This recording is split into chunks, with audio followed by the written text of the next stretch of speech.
Hi friends, ఎలా ఉన్నారు? నేను మీ నిఫ్టీ మాస్టర్ మూర్తి నాయుడు. మనం ఏదైతే స్టాక్స్లో ఇన్వెస్ట్ చేసుకునేటప్పుడు ఆ స్టాక్స్ యొక్క వేరియబుల్స్ అన్నీ కూడా తెలుసుకుని దాని యొక్క బిజినెస్ మోడల్ బాగా అర్థం చేసుకుని వాళ్ళు ఎంతకాలం నుంచి ఈ బిజినెస్లో ఉన్నారు, ఎటువంటి లాభాలను మనకి ఇస్తున్నారు, వాటి యొక్క క్యాపిటలైజేషన్ ఏ విధంగా ఉంది, వాటి యొక్క ప్రమోటర్ స్టేక్ ఏ విధంగా ఉంది, ఇలాంటివన్నీ తెలుసుకుని మనం రిటర్న్ ఎక్స్పెక్ట్ చేసి అందులోనూ మంచి రిటర్న్ ఎక్స్పెక్ట్ చేసి మనం స్టాక్స్లో ఇన్వెస్ట్ చేస్తూ ఉంటాం.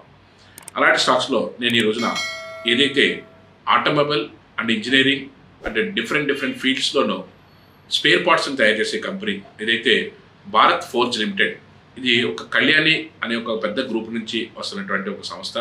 భారత్ ఫోర్జ్ లిమిటెడ్ అన్నది సుమారుగా ఏదైతే ఒక 60,000 to 70,000 crores క్యాపిటలైజేషన్ తోటి ఒక 62,000 కోట్ల నుంచి 70,000 కోట్ల వరకు కూడా మంచి క్యాపిటలైజేషన్ ఉన్నటువంటి కంపెనీ. ఇది ఇయర్ ఆన్ ఇయర్ చాలా అద్భుతమైనటువంటి గ్రోత్లో ఉన్నటువంటి కంపెనీ. ఇది లాస్ట్ ఇయర్ చూసుకున్నట్టయితే 82% మనకి కాంపౌండింగ్ యాన్యువల్ గ్రోత్ రేట్లో అద్భుతమైనటువంటి రిటర్న్ ఇచ్చినటువంటి కంపెనీ. లాస్ట్ ఇయర్ ఏంటంటే లాస్ట్ 3 years నుంచి కూడా 30% అబోవ్ రిటర్న్ ఇస్తున్నటువంటి కంపెనీ ఇది. లాస్ట్ 5 years నుంచి కూడా 25 నుంచి 30% రిటర్న్ ఇస్తున్నటువంటి కంపెనీ ఇది. అంటే మార్కెట్లో మనకి ఇలాంటి స్టాక్స్లో మనకి ఎంచుకోవడం వల్ల ఏదైతే మ్యూచువల్ ఫండ్స్ కానీ స్టాక్స్లో కానీ పెద్ద క్యాపిటలైజేషన్ స్టాక్స్లో కానీ 12 to 15% లేదా 12 to 20% రిటర్న్ ఇస్తూ ఉంటాయి. ఇవి లాస్ట్ 5 years నుంచి కూడా 30% రిటర్న్ ఎక్కడ తగ్గకుండా మార్కెట్లో అద్భుతమైనటువంటి రిటర్న్ ఇస్తున్నటువంటి కంపెనీ ఇది. మార్కెట్ క్యాపిటలైజేషన్ కాకుండా మనకి ఏదైతే ప్రమోటర్ స్టేక్ ఏ విధంగా ఉన్నదని చూద్దాం. నేను ఇక్కడ మీకు డీటెయిల్గా చూపిస్తున్నాను. ప్రమోటర్ స్టేక్ సుమారుగా 40%, 45% ప్రమోటర్ స్టేకు. ఎఫ్ఐఎస్ కూడా దీంట్లో ఒక 18% ఎఫ్ఐఎస్. మామూలుగా 5 to 10% ఉంటేనే ఎఫ్ఐఎస్ చాలా మంచి అనుకుంటే దీంట్లో 18% ఎఫ్ఐఎస్. అంటే ఎఫ్ఐఎస్ కూడా ఈ బిజినెస్ మీద మంచి అద్భుతంగా మార్కెట్లో క్యాపిటలైజేషన్ తోటి మంచి బిలీఫ్తో ఉన్నట్టుగా చెప్పుకోవచ్చు. అదేవిధంగా డిఐఎస్, డొమెస్టిక్ ఇన్స్టిట్యూషనల్ ఇన్వెస్టర్స్, అంటే mutual funds, almost all mutual funds companies కూడా దీంట్లో సుమారుగా ఒక 30% వరకు కూడా మ్యూచువల్ ఫండ్ కంపెనీస్, అది పబ్లిక్ పార్టిసిపేషన్ కూడా ఉంది. ఏదైతే మ్యూచువల్ ఫండ్స్ కంపెనీస్ కూడా అగ్రెసివ్గా దీంట్లో మార్కెట్లో పెడతారంటే ఖచ్చితంగా దీంట్లో ఏదో ఒక ప్రాఫిటబుల్ గాను దీంట్లో మంచి విషయం ఉంటే తప్ప ఏ కంపెనీలో కూడా ఎఫ్ఐఎస్తో పాటు డిఐఎస్ కూడా పెట్టరు. డిఐఎస్, ఎఫ్ఐఎస్ పార్టిసిపేషన్ కూడా అద్భుతంగా ఉన్నటువంటి కంపెనీ. రెవెన్యూ మోడల్ చూసుకున్నట్టయితే ఏదైతే రెవెన్యూ మోడల్ ఒక 10,000 crores దగ్గర నుంచి ఒక 12,000 crores, 13,000 crores వరకు కూడా రెవెన్యూ మోడల్ని బాగా ఇంప్రూవ్ చేసుకున్నటువంటి కంపెనీ ఇది. ఏదైతే దీనికి ఉన్న డెట్స్ను కూడా క్లియర్ చేసుకుంటూ ముందుకెళ్తున్నటువంటి కంపెనీ ఇది.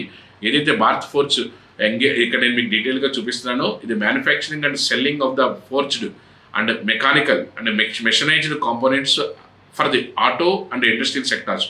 అంటే auto and industrial sector, any industries, ఏ ఇండస్ట్రీస్కి ఏ ప్లాంట్ ఏ విధంగా చేస్తుంది అంతా కూడా పిక్చరైజేషన్ చేసి నేను మీకు ఎంత ఇక్కడ డీటెయిల్గా చూపిస్తాను.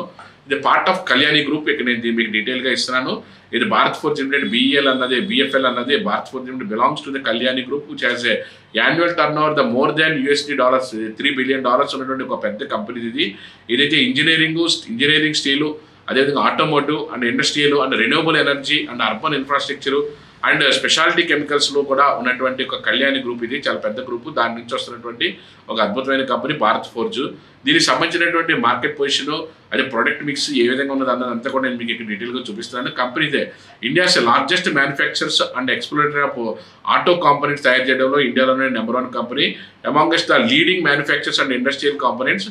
It is also manufacturing of the critical components for wind, hydro and nuclear applications. ఏదైతే చాలా ఇంపార్టెంట్ క్రూషియల్ పార్ట్స్ ఏదైతే ఉంటాయో, కొన్ని క్రిటికల్ పార్ట్స్ ఉంటాయో, అది విండ్ ఎనర్జీకి, హైడ్రో ఎనర్జీకి, న్యూక్లియర్ అప్లికేషన్స్కి ప్రొవైడ్ చేసే క్రిటికల్ కాంపోనెంట్స్ ఏదైతే ఉన్నాయో దానికి సంబంధించినవి కాకుండా డిఫెన్స్ సంబంధించి, ఎయిర్ ఫోర్స్కి సంబంధించినటువంటి అంటే ఇండస్ట్రియల్ దాంట్లోనూ డిఫరెంట్ సెగ్మెంట్స్కి ఏదైతే ఇంపార్టెంట్ పార్ట్స్ ఏదైతే ఉన్నాయో ఆ పార్ట్స్ అన్నింటిని కూడా మ్యానుఫ్యాక్చరింగ్ చేసి సప్లై చేసే కంపెనీ ఇది. కాబట్టి దీనికి ఒక మంచి ఇంపార్టెన్స్ ఉంది.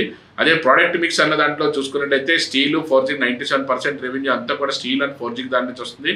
అదేవిధంగా finishing machines, front electric assembly components కూడా వీళ్ళు చేస్తారు. ఇది మల్టిపుల్ మ్యానుఫ్యాక్చరింగ్ ఫెసిలిటీస్ వీళ్ళకి ఉన్నాయి. The total manufacturing capacity company కూడా ఏదైతే 7,36,000 TPA and the company creators the global customers ఉన్న వీళ్ళకంతా కూడా 15 మ్యానుఫ్యాక్చరింగ్ ఫెసిలిటీస్ అక్రాస్ 3 కాంటినెంటల్. ఇండియాలో ఉన్నది, ఇండియా ఉంది, యూరోప్ ఉన్నది, అదే నార్త్ అమెరికాలో కూడా 3 కాంటినెంట్లో. మనకి ఇండియాలో ఒక 65%, యూరోప్లో 30%, అమెరికాలో ఏదైతే నార్త్ అమెరికాలో 5%, 3 ఏరియాలో వీళ్ళకి మ్యానుఫ్యాక్చరింగ్ ఫెసిలిటీస్ ఉన్నాయి. అంటే ఇట్స్ ఎ వెరీ వాస్ట్ కంపెనీగా మనం చెప్పుకోవచ్చు. The company plants in the Pune it's a world's largest single forging plant పూణేలో ఉంది వీళ్ళకి. అదేవిధంగా ఆటోమోటివ్ సెగ్మెంట్స్లో కూడా వీళ్ళు బాగా నిష్ణాతులు. ఆటోమొబైల్ పార్ట్స్ చేయడంలోనూ ఆటోమోటివ్ సెగ్మెంట్స్ కూడా చాలా ఎక్స్ట్రాడినరీగా ఉంది. వాల్వాకి, అదేవిధంగా జనరల్ మోటార్స్కి, అదేవిధంగా ఇదే టాటా మోటార్స్కి, M&Mకి, కిర్లోస్కర్కి, అదే కిర్లోస్కర్ ఆయిల్ అండ్ ఇంజిన్స్కి అండ్ మెనీ మోర్ వీటన్నిటి కూడా majority of the branded motors automobile ఏదైతే ఉన్నాయో వాటి కూడా వీళ్ళు సప్లై చేస్తున్నారు. ఇండస్ట్రియల్ సెగ్మెంట్ కూడా oil and natural gas construction అనేది ఏదైతే power, aerospace and oil and gas manufacturing దీనికి సంబంధించిన వాళ్ళకు కూడా వీళ్ళకి సంబంధించినటువంటి ఏదైతే ఎక్విప్మెంట్స్ ఏదైతే ఉంటే ఎక్విప్మెంట్స్ మ్యానుఫ్యాక్చరింగ్ అండ్ ఫెసిలిటేట్ చేయడంలో వీళ్ళు నిష్ణాతులు. అదేవిధంగా ఏరోస్పేస్ బిజినెస్లో కూడా వీళ్ళు ఏ కంట్రీస్లో ఎలా ఉన్నారన్నది అంతా కూడా ఇక్కడ డీటెయిల్గా చూపిస్తాను. జియోగ్రాఫికల్ ప్రజెన్స్ కూడా వీళ్ళకి 60% ఏదైతే ఉన్నదో revenue from the international markets నుంచి ఏదైతే north America, Europe and other places నుంచి 60% రెవెన్యూ వస్తుంది. ఆ రెవెన్యూ కూడా జియోగ్రాఫికల్గా చూసుకున్నట్టయితే ఇది గ్లోబల్ ప్రజెన్స్ ఉండటం వల్ల ఇలాంటి కంపెనీస్లో మనకి ఇన్వెస్ట్మెంట్ పెట్టడం మనకు కూడా మంచి ప్రాఫిట్స్ వచ్చే అవకాశం ఉంది. ఏదైతే పేటెంట్స్ ఏదైతే ఉన్నాయో కంపెనీ అయితే 76 patents out of which the 12 patents are generated in the during the 22 or 23 తీసుకుంది. 3 patent applications were filed in the granted and 6 patents received already. దీనికి సంబంధించిన పేటెంట్స్ కూడా డిఫరెంట్ ఐటమ్స్లో పేటెంట్స్ కూడా ఉన్నది. అద్భుతమైనటువంటి గ్రోత్ ఉన్నటువంటి కంపెనీ. కమింగ్ డేస్లో కూడా మంచి రిజల్ట్ ఇచ్చే కంపెనీ. ఫోకస్ ఏదైతే JS auto caste and the strategy road map for the casting business and the ఏదైతే launch of the shoots and the products of the sub systems and EV applications ఏదైతే electrical vehicles సంబంధించిన అప్లికేషన్స్లో వాళ్ళ focus అంతా ఉంది. నేను ఇక్కడ మీకు డీటెయిల్గా ఏదైతే Bharat Forge location Pune location అనేది చాలా అతిపెద్ద లొకేషన్ వెళ్ళింది. ఆ లొకేషన్లో చేస్తున్నటువంటి commercial vehicles, passenger vehicles, transport అంటే railway and marine and aerospace సంబంధించింది. అదే పవర్కి సంబంధించిన విండ్, థర్మల్ అండ్ హైడ్రో దానికి సంబంధించి ఎనర్జీ సంబంధించిన oil and gas, construction and mining దానికి సంబంధించిన ఎక్విప్మెంట్స్ అన్నీ కూడా స్పేర్ పార్ట్స్, ఎక్విప్మెంట్స్, ఫోర్జెస్ అన్నీ కూడా ఇక్కడ తయారవుతుంటాయి. పూణేకి సంబంధించినటువంటి ఇక్కడ నేను పూణే దానికి సంబంధించి చూపిస్తాను location. At the same time Bharat forge centre for the advanced manufacturing location in the ఏదైతే బారామతిలో ఉందో బారామతి లొకేషన్ ఇక్కడ చూపిస్తాను. ఇది కమర్షియల్ వెహికల్స్, ప్యాసింజర్ వెహికల్స్కే కాకుండా ఏదైతే రైల్వేస్కి, ఏరోస్పేస్కి, అదేవిధంగా మెరైన్ అండ్ పవర్ దానికి సంబంధించిన దాంట్లో అడ్వాన్స్డ్ మ్యానుఫ్యాక్చరింగ్ యూనిట్ ఇది. దానికి సంబంధించిన డీటెయిల్స్ కూడా నేను ఇక్కడ డీటెయిల్గా చూపిస్తాను. అదేవిధంగా సతారా ఏదైతే ఉన్నదో భారత్ ఫోర్జ్ సతారా ఇండియా ఏదైతే ఉన్నదో దాంట్లో ఏదైతే ఇండస్ట్రియల్ సెక్టర్ దానికి సంబంధించింది విండ్ ఎనర్జీకి సంబంధించిన oil and natural and power దానికి సంబంధించినటువంటి ఎక్విప్మెంట్స్ ఇక్కడ ఏ విధంగా తయారు చేస్తారు అన్నది మ్యానుఫ్యాక్చరింగ్ అంతా కూడా ఇక్కడ నేను ఇక్కడ పిక్చరైజ్లో చూపిస్తున్నాను. అట్ ద సేమ్ టైం యుఎస్లో ఏదైతే నార్త్ అమెరికాలో మనకి ఏదైతే ప్లాంట్ ఉందో దాంట్లో లైట్ వెహికల్స్ సంబంధించింది, అదేవిధంగా ప్యాసింజర్ కార్స్ ఇండస్ట్రీకి సంబంధించినటువంటి వాల్యుబుల్ ఎక్విప్మెంట్స్ అన్ని కూడా యుఎస్లో లొకేషన్ కూడా చూపిస్తే ఎలా తయారవుతుంది అనేది కూడా ఇక్కడ చూపిస్తాను. ఇది ఎందుకు మనం ఆల్రెడీ హోల్డ్ చేయాలి ఈ స్టాక్ని, మనకు ఉన్నటువంటి దీంట్లో అంటే చాలా ఏదైతే లాస్ట్ 4 years నుంచి కూడా చాలా హెల్తీ రిటర్న్స్ ఇస్తుంది. ఫండమెంటల్గా చాలా స్ట్రాంగ్గా ఉంది. టెక్నికల్ పార్ట్ ఆఫ్ వ్యూలో హెల్తీ టెక్నికల్స్ రిప్రజెంట్ చేస్తుంది. దానికి ఓవరాల్గా చూసుకుంటే స్టాక్ అయితే మనం బై చేసి హోల్డ్ చేసుకోదగ్గ స్టాక్గా మనం తీసుకుంటున్నాము. లాస్ట్ ఇయర్ ఒక 80%, 82% ప్రాఫిట్ ఇచ్చినప్పుడు కూడా లాస్ట్ 5 years కూడా చూసుకున్నట్టయితే సుమారుగా 30% మనకి రిటర్న్ ఇస్తున్నటువంటి స్టాక్. లాస్ట్ 5 yearsగా చూసుకున్న 25%, లాస్ట్ 3 yearsగా 30%, లాస్ట్ 5 yearsగా కూడా 20%. అంటే మన ఇన్వెస్ట్మెంట్కి ఎటువంటి డోకా లేకుండా అద్భుతమైన రిటర్న్. మామూలుగా మనకి 10 to 15% రిటర్న్ మన యొక్క ఇన్వెస్ట్మెంట్లో ఎటువంటి ఇబ్బంది లేకుండా, నష్టం లేకుండా, లాభం ఎంత వచ్చినా పాలు 10%, 15% అని అనుకుంటే కన్సిస్టెంట్గా 30% రిటర్న్ ఇస్తే లాస్ట్ ఇయర్ 80% రిటర్న్ ఇచ్చింది. ఇక నుంచి ఆల్రెడీ ఈవీ వెహికల్స్ మీద కూడా వీళ్ళు కాన్సన్ట్రేషన్ చేశారు కాబట్టి ఇంకా ప్రాఫిట్ ఇంకా ఎక్కువగా పెరగడానికి అవకాశం ఉంటుంది. టెక్నికల్ చార్ట్ నేను ఇక్కడ మీకు చూపిస్తున్నాను.